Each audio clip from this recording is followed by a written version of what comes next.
Guys, idli மாவு தோசை மாவு இல்லாத டைமில் இந்த மாதிரி சேமியா செஞ்சு சாப்பிட்டா சூப்பராக இருக்கும். உதிரி உதிரியாக எப்படி செய்கிறதுன்னு பார்க்கலாம்.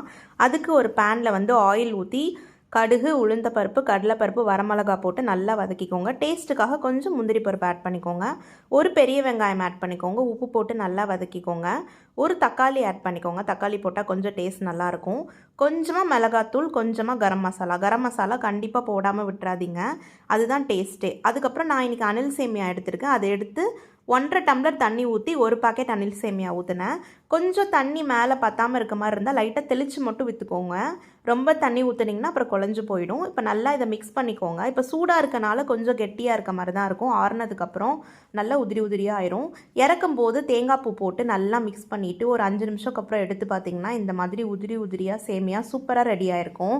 கண்டிப்பாக ட்ரை பண்ணி பாருங்கள். இது வந்து நூடுல்ஸ் மாதிரி எப்படி பிரேக் ஆகாமல் இருக்குது பார்த்தீங்களா? இதோட சட்னி தொட்டு சாப்பிட்டா நல்லாயிருக்கும்.